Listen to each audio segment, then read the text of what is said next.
So we live in a world today that feels lonelier than ever before.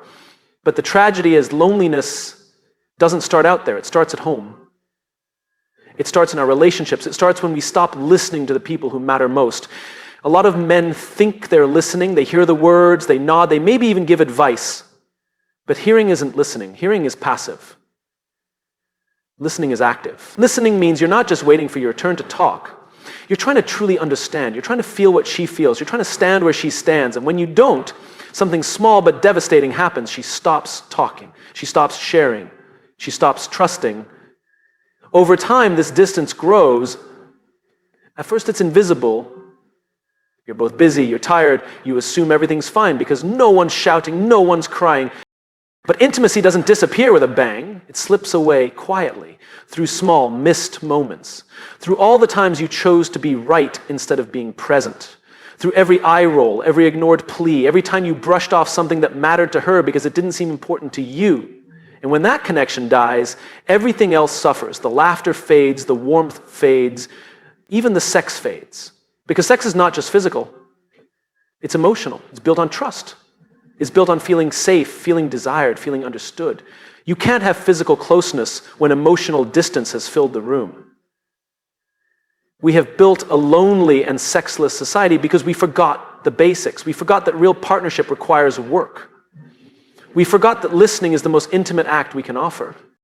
We got so distracted chasing success, status, and comfort that we forgot the very people we were supposed to be building it all for. And the saddest part? We tell ourselves it's normal. We pretend this emotional disconnection is just what happens in marriage. But it's not normal. It's a symptom of neglect. It's what happens when we stop investing in each other. If you want to change your marriage, if you want to change your family, your community, even the society, you have to start by changing how you show up at home. You have to listen. You have to listen even when you're tired, even when you're stressed, even when you think you already know what she's going to say, because maybe what she needs isn't your solution. Maybe what she needs is to know you care enough to really hear her. Listening is leadership at home. It's not grand gestures that build trust. It's small, daily acts of presence. It's choosing to be curious instead of dismissive. It's asking, tell me more, instead of, what's the point? It's remembering that she is not your opponent, she's your teammate, your partner, your friend. Strong families create strong societies. Connected marriages create connected community. And when we build homes full of trust, respect, and listening, we raise sons and daughters who know how to connect too. That's how we change the culture. That's how we heal the loneliness. Not by shouting louder into the void, but by speaking and listening more quietly, more tenderly at our own kitchen tables. If you really want a better relationship, if you want love, connection, passion, intimacy, start by doing the simplest, hardest thing. Listen. Really listen. Because when you listen to your wife, you're not just saving your marriage, you're saving your future. Most people confuse hearing with listening. They think that because they caught the words, they understood the meaning. But hearing is biological. It's automatic. It happens without effort. Listening, real listening, is something different. Listening is a choice. It demands your presence. It demands your attention. It demands that you put aside your assumptions, your distractions, and your ego, and enter into someone else's world for a moment without trying to fix it, defend against it, or control it. When someone speaks, they aren't just transmitting information, they are revealing something. Sometimes they are sharing their dreams. Sometimes they are showing you their heart. But if you're only hearing the words and not paying attention to the emotion behind them, you're missing the most important part. You're missing the need. And when people feel unseen and unheard, they don't usually scream louder. They shut down. They pull away. They start building walls you won't even notice until one day you wake up and realize they've become a stranger. Understanding is the goal of real listening. Understanding means you don't just repeat what they said, you get why they said it. You recognize the feeling underneath the words. You see the world just for a moment through their eyes. And when someone feels understood, an incredible thing happens. They open up. They soften. They trust you more. They connect with you more deeply. Trust is built not through grand declarations, but through tiny moments of being truly seen and heard. It's easy to assume you know what someone means. It's easy to finish their sentences in your head. It's easy to get defensive, thinking you already understand the situation. But real listening asks you to put your assumptions aside. It asks you to be curious instead of judgmental. It asks you to say, help me understand, even when you think you already do. Real listening isn't about agreeing or fixing. It's about honoring. It's about saying, your experience matters enough for me to want to understand it. Think about the last time you truly felt heard. Not just tolerated, not just responded to, but deeply understood. Chances are, it wasn't because someone solved your problem. It was because they sat with you. They stayed present. They didn't rush you. They didn't judge you. They made you feel like you were important, like you mattered. That feeling of being understood is one of the most powerful human experiences we can offer to each other. Without real listening, relationships slowly wither. Without understanding, resentment builds in the silence. People feel isolated even when they share the same roof, sleep in the same bed, raise the same children. It doesn't happen all at once. It happens one missed moment at a time. One, I'm too tired. One, now's not a good time. One distracted glance at a phone. One assumption made too quickly. And over time, the connection that once felt so effortless now feels exhausting, forced, fragile. But the good news is that connection can be rebuilt. It's not magic. It's not luck. It's a choice. Every day, you have the opportunity to listen not just to the words your partner says, but to the heart they are offering you. Every day you can decide to understand rather than react. Every conversation can be a bridge or a barrier. It all depends on whether you choose to listen with your ears or with your heart. Listening isn't passive, it's active love. It's one of the most powerful ways to say, without using any words at all, you are safe with me. And in a world where loneliness is epidemic, where so many people feel invisible and unheard, being someone who truly listens is not just a gift, it's a revolution. Loneliness isn't something that just happens out in the world. It doesn't begin in empty offices, crowded streets, or noisy coffee shops. It begins at home, quietly, invisibly, between people who used to be close. It begins when we start drifting apart from the ones we once promised to love the most. Home is supposed to be the place where we feel safest, where we are most seen, most known, most loved. But when connection breaks down there, the loneliness we carry becomes heavier than anything the outside world can throw at us. It starts so subtly. A conversation cut short because you're busy. A hug missed because you were distracted. A small moment where you needed to be heard but weren't. Nobody means for it to happen. Life gets full and we start prioritizing everything but each other. We get caught up in tasks, deadlines, obligations. We tell ourselves there will be time later. Later to talk, later to connect, later to be tender. But later keeps getting pushed further away, and before we know it, we're living next to each other instead of with each other. Loneliness at home is the worst kind because it feels like betrayal. It's not about physical absence. You can be in the same room, share the same bed, sit at the same table, and still feel completely alone. It's the loneliness of speaking and not being heard. It's the loneliness of carrying burdens no one asks about. It's the loneliness of laughing less, touching less, dreaming less together. And over time, it creates a kind of silence that is far louder than any fight could ever be. We often think that fixing loneliness is about doing something grand, planning a vacation, having a big conversation, starting fresh. But in truth, the cure for loneliness at home is found in the small things. It's found in looking up from your phone when they walk into the room. It's found in asking, how are you really? And staying long enough to hear the real answer. It's found in reaching for their hand just because, not because you want something, but because you remember what it means to choose them. Every day. When home becomes a place where people stop trying to know each other, it stops being home at all. It just becomes a building, a routine, a shared logistics center, a place where groceries are stocked, bills are paid, and chores are managed, but hearts are not nurtured. And the scariest part is you can convince yourself that everything is fine for a very long time. You can go through the motions. You can smile for the pictures. You can tell yourselves you're just busy or tired or going through a phase. But deep down, you know when the connection has slipped. You feel it like a missing limb. You ache for it, even if you don't have the words to explain it. The truth is, if we don't nourish love at home, no amount of success outside will ever fill that void. No promotion, no achievement, no social circle can replace the feeling of belonging that only home is supposed to give. And when people feel alone at home, they eventually carry that emptiness into every other part of their lives, their friendships, their work, their dreams. Loneliness begins at home. But so does healing, so does connection, so does the choice to slow down and remember why you built a life together in the first place, It doesn't take a perfect conversation. It doesn't take a perfect evening. It just takes a decision to be present, to be curious, to be kind, to listen even when it's inconvenient, to love even when you're tired. Because if we can get it right at home, everything else becomes so much easier to carry. Intimacy doesn't disappear overnight. It doesn't shatter in a single argument or vanish because of one bad day. It erodes slowly, silently, every time emotional needs are dismissed, minimized, or ignored. We like to think that love is enough to sustain a relationship, but love without attention, love without understanding, love without nurturing, it withers. Intimacy dies not from a lack of attraction or shared goals, but from a lack of emotional connection, a lack of feeling truly seen and valued by the person we've chosen. When you ignore your partner's emotional needs, you're not just missing a conversation or a moment, you are sending a message, whether you realize it or not. You're saying your feelings aren't important here. You're saying your needs are too much. You're saying you have to figure this out on your own. And no matter how strong the bond once was, no matter how deep the history, nobody can thrive in a relationship where they feel emotionally abandoned. The truth is, intimacy is built on trust.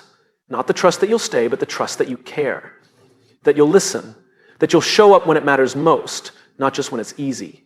Physical closeness is just a surface expression of something much deeper. When emotional needs go unmet, physical connection eventually becomes awkward, strained, or disappears altogether because no one wants to open their body to someone who has closed off their heart.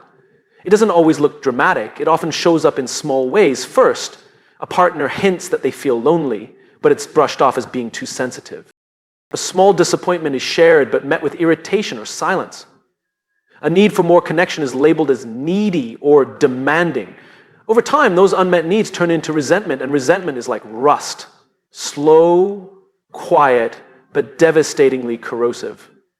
It eats away at the foundation of trust until even the smallest misunderstandings feel like betrayals.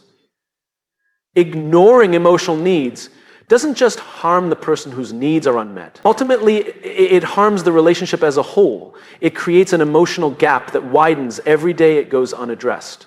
What once felt easy and safe now feels fragile and distant. Partners stop reaching out because it hurts too much to be rejected. They stop sharing their hearts because vulnerability without safety is unbearable. And eventually, both people become strangers, living parallel lives instead of an intertwined one. We often underestimate how simple it can be to meet emotional needs. Not to fix everything, not to solve every problem, but simply to listen, to validate, to say, I see you, I hear you, you're not alone in this. Most of the time, people aren't looking for perfect solutions. They're looking for presence. They're looking for compassion. They're looking for someone to sit with them in their feelings, not dismiss them or explain them away. A healthy relationship is not about never having needs. It's about being able to express those needs without fear of judgment or rejection.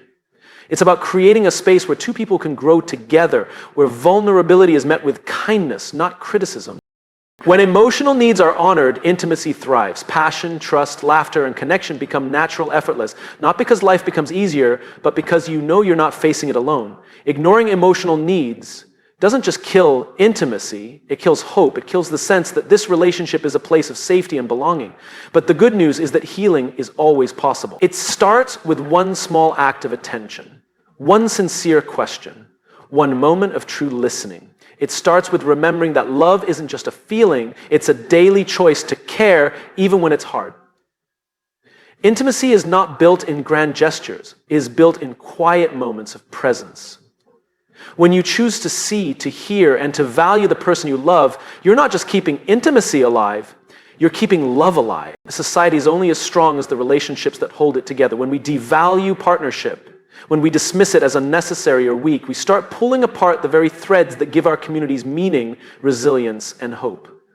Partnership is not just a private matter between two people. It is the foundation of everything we build together. It's the first place we learn about trust, about sacrifice, about standing beside someone even when it's hard. I need to tell us a different story about how partnerships work. When we forget the importance of strong partnerships, we don't just hurt marriages and families, we glorify independence to a fault. We tell people they don't need anyone. We praise self-sufficiency as the highest virtue. And while strength and independence are beautiful, they were never meant to replace connection. They were meant to support it. A person who stands strong alone is admirable, but a person who knows how to stand strong with another, that's where real greatness is born. It's in the space between two people choosing each other again and again that we find the real heart of a thriving society. When we teach people that needing others is a weakness, we set them up for loneliness. We teach them to build walls instead of bridges. We teach them to walk away instead of working through hard things. We celebrate freedom, but forget that true freedom is not being alone. It's being fully yourself while deeply connected to another. It's in partnership that we learn patience, forgiveness, compromise, and unconditional love. It's in partnership that we become more human. Devaluing partnership leads to a culture of disposability, not just with relationships, but with everything. If people are replaceable, if commitment is optional, if loyalty is a joke, then what holds us together when life gets hard? When a society stops believing in partnership, it stops believing in endurance, in perseverance, in the slow, often difficult work of building something beautiful over time. Everything becomes about immediate gratification, instant results, and surface-level connection. But the deepest things we long for, love, trust, belonging, those can only be built slowly through the messy, sacred work of partnership. And it's not just romantic relationships that suffer. Families unravel, communities fracture, friendships grow shallow. When we don't value deep, committed partnership, we don't know how to stay. We don't know how to work through disagreements. We don't know how to show up for people when there's nothing in it for us. We lose the skills that make empathy, compassion, and real community possible. Strong partnerships create strong families create strong neighborhoods create strong nations. It all begins with how we treat the person closest to us. So it all begins with whether we see partnership as a burden or a blessing, as an obstacle or as an opportunity to become better than we could ever be alone. When we honor partnership, we honor the values that make society worth living in. Commitment, loyalty, love, sacrifice, and resilience.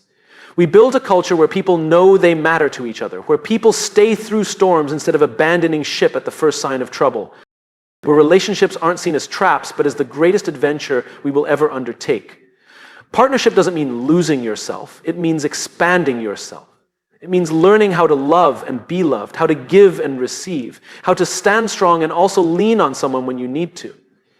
And when a society embraces that, when it raises up connection instead of tearing it down, it becomes a place where people thrive instead of just survive. A society that devalues partnership devalues itself. Because it forgets the very thing that gives life meaning, not what we build alone, but what we build together. Connection isn't something you stumble into once and get to keep forever. It's not a single grand gesture, a magical evening, or a once-in-a-lifetime conversation that locks two people together permanently. Connection is fragile. It's alive, it breathes, it shifts, and it requires constant care. It is built and rebuilt moment by moment through the choices we make every single day. Every glance you offer or withhold, every word you choose or swallow, every time you decide to show up or stay silent. These are the moments that either build or break connection. It's not the big vacations or the carefully orchestrated dates that make the real difference. It's the everyday gestures. It's looking up when they walk into the room. It's asking how their day was and truly listening to the answer. It's noticing the small changes, the subtle emotions, the quiet needs they don't know how to say out loud. We like to think that once we love someone, the bond will sustain itself. But love is not a one-time promise. It's an ongoing practice. It's built in the smallest acts of attention. Connection grows when we slow down enough to see the other person, really see them beyond the surface, beyond the roles they play. It grows when we pause our own noise long enough to hear what's underneath their words. It grows when we choose kindness over convenience, patience over irritation, presence over distraction. And the moments that matter are often the ones we think are too small to notice. It's the way you say good morning.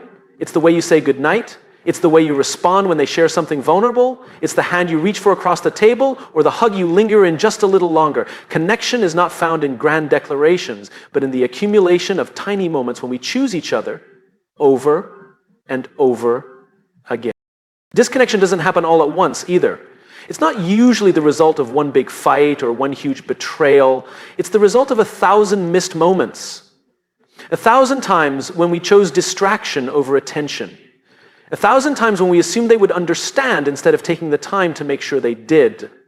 It happens quietly, slowly, like a slow leak that drains the warmth out of a relationship until one day you wake up and wonder where it all went. Building connection moment by moment also means being willing to repair when you miss the mark. No one is perfect. There will be moments when you forget, when you're tired, when you get it wrong. Connection isn't about never messing up. It's about being willing to notice when you do and choosing to come back. It's about saying, I'm sorry, and meaning it. It's about recognizing that every moment offers a new chance to rebuild, to reach back toward each other, even if yesterday you fell short. Connection requires intention. It requires valuing the relationship enough to protect it in small ways every day. It's a garden that needs watering, not once a season, but regularly, lovingly, even when you're busy, even when it would be easier not to. Because when you tend to it, it grows into something beautiful, something resilient, something that can weather the storms life inevitably brings. The truth is, connection is not sustained by luck, it's sustained by choice. A choice made in 1,000 little moments. Moments where we lean in instead of pulling away, where we stay curious instead of becoming complacent, where we decide that this person, this relationship is worth our time, our energy, our heart.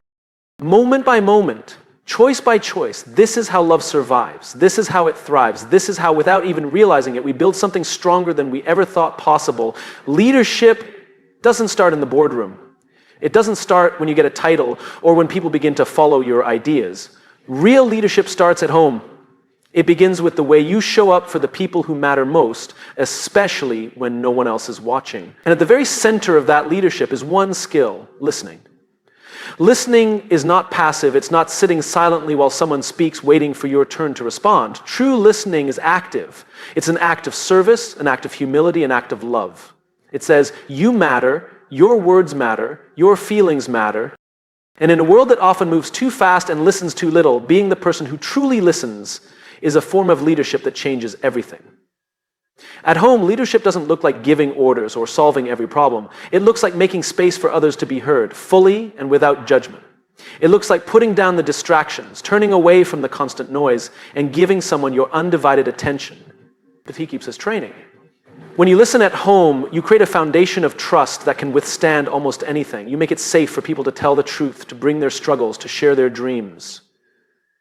Listening at home is leadership because it creates emotional safety. When people feel heard, they feel valued. And when they feel valued, they open up. They contribute more. They become more of who they're meant to be. A leader at home isn't someone who dominates. It's someone who lifts others up by making them feel seen, respected, and understood. It's easy to underestimate the power of listening because it seems so simple, but most people aren't actually heard in their daily lives. Most people are interrupted, corrected, rushed, or overlooked. When you choose to listen, really listen, you are giving a rare and precious gift. You are telling the people you love, you are not alone. What's happening inside you is important to me. And it's not just about listening when things are easy. Leadership at home means listening when it's hard, when emotions are high, when words are messy, when you'd rather defend yourself than stay open. That's when listening matters most. It's easy to listen when you agree. It's leadership to listen when you don't. It's leadership to listen when your instinct is to fix, to argue, or to walk away.